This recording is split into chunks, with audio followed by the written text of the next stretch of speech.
Hello students, how are you? Hope you are doing well. Now I am reading the question.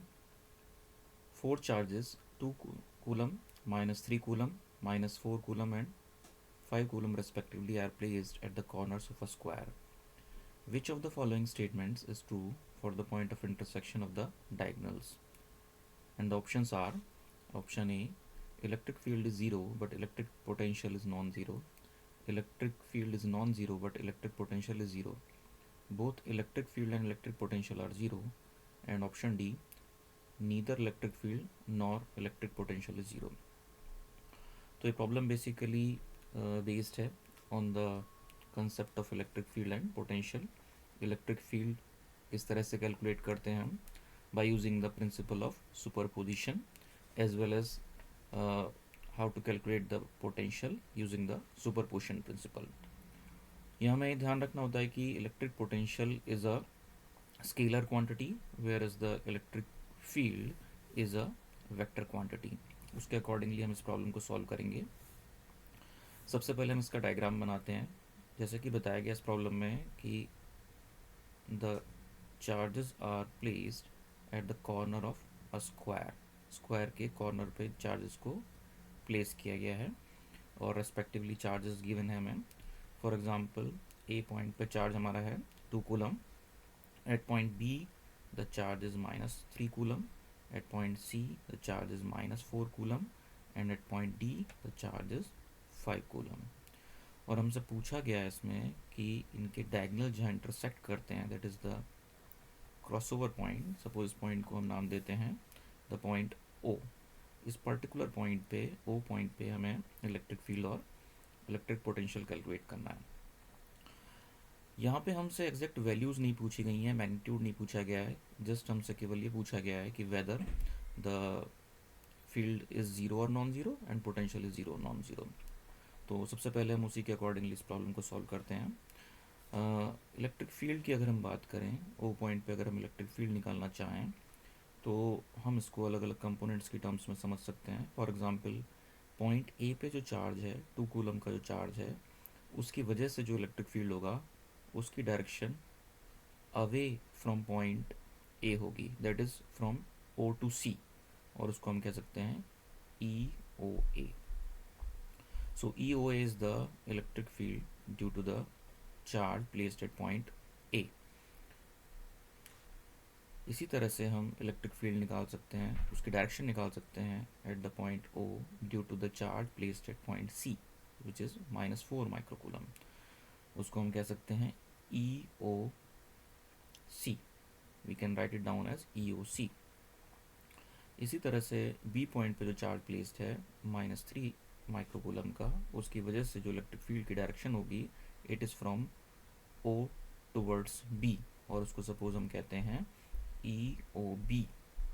Similarly D point पे जो charge रखा हुआ है placed है 5 coulomb का, उसकी वजह से जो इलेक्ट्रिक फील्ड है उसकी direction from O to B होगी. तो यहाँ पे हम कह सकते हैं ये एक फील्ड होगा ई ओ डी. इसको हम यहाँ अलग से बना लेते हैं. So this is point O, और इस ओ पॉइंट पे ई ओ ए और ई ओ सी एक डायरेक्शन में लग रहे हैं. इसी तरह से ई ओ बी और ई ओ डी एक डायरेक्शन में लग रहे हैं. अब यहाँ पे ये दो वेक्टर्स हैं. अगर हम दोनों को कंबाइन करें तो हमें एक सिंगल वेक्टर मिलेगा. फॉर एग्जांपल उसको हमने नाम दे दिया E1. इसी तरह से दोनों का जो रिजल्टिंग सम होगा उसको नाम दे दिया हमने E2. E1 और E2 का जो रिजल्टेंट होगा वो एक पर्टिकुलर डायरेक्शन में होगा, इन बिटवीन पास होगा इनसे, और ये एक नॉन ज़ीरो क्वांटिटी होगी. डेफिनेटली एक नॉन ज़ीरो क्वांटिटी होगी. So we can say that E is non zero here. E जो है हमारा नॉन ज़ीरो होगा. अब हम इससे आगे की बात करते हैं. इससे आगे हमें निकालना है पोटेंशियल. सो पोटेंशियल की अगर हम बात करते हैं तो पोटेंशियल के लिए जो फॉर्मूला हमें पता है, electric potential is basically V equals to K Q upon D. This is the particular formula to calculate the potential. अब हमारा O पॉइंट पे जो पोटेंशियल होगा वो A B C और D चारों पॉइंट्स पे जो चार्जेस प्लेस्ड हैं उनकी वजह से टोटल इफेक्ट होगा. तो हम कह सकते हैं the total potential at the point O is given by V O A plus V O B plus V O C plus V O D, और यहाँ पे ये स्केलर क्वांटिटी होगी। तो रेस्पेक्टिव चार्जेस को हम पर्टिकुलर इस फॉर्मूले में रखते हुए कैलकुलेट कर सकते हैं the overall the total potential at point O. So it is equal to K times 2 divided by D by root two. D by root two हमने इसलिए लिया क्योंकि अगर कोई पर्टिकुलर स्क्वायर है जिसकी साइड लेंथ डी है तो उसका जो डायगनल होगा that is D root two, और डायगनल का हाफ अगर हम कर लें तो ओ से लेके रेस्पेक्टिव कॉर्नर्स तक की डिस्टेंस हमें निकल जाएगी। This is O A, this is O A equals to OB equals to OC equals to OD, and this is equal to D root 2 divided by 2. So it comes out to be D by root 2. So ये value हमने यहाँ पे रख दी to calculate the potential. इसको हमने नाम दिया, this is basically our VOA, this is VOA। इसी तरह से हमने निकालना है VOB। VOB is equal to K times, this is K times -3 coulomb divided by D by root 2. Similarly, K times -4 divided by D by root 2, because C point पे जो charge है it is -4 coulombs. Similarly, D point पे charge है it is 5 coulombs. तो ये value हमने रखी K times 5 coulombs divided by D by root 2. After calculating it, we get this value as K divided by D by root 2, and in bracket we have -3 -4 +2 and +5, and this comes out to be 0. So we can say that the overall potential at point O is equal to 0. और हम conclude कर सकते हैं इससे कि our option number here B is correct. Option B is correct because electric field is non-zero but electric potential is 0. So our B option is correct here. Now इसी problem में suppose हमसे अगर calculate करवाने के लिए भी कहा जाता कि what is the net field as well as net potential, अगर सपोज कैलकुलेट करने की भी कही जाती तो इलेक्ट्रिक फील्ड भी हम कैलकुलेट कर सकते थे।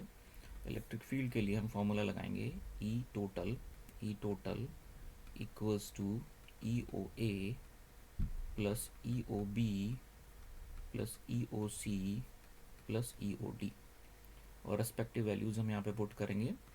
यहाँ पे हमें ये नोन है कि ई ओ ए और ई ओ सी ये सेम डायरेक्शन के हैं और ई ओ बी और ई ओ डी सेम डायरेक्शन के हैं, तो हम इनको एक साथ कैलकुलेट करेंगे।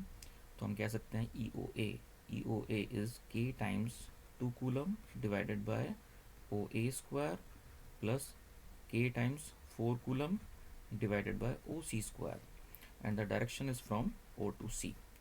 Then plus K times 3 coulomb divided by OB square plus K times 5 coulombs divided by OD square, and the direction is from O to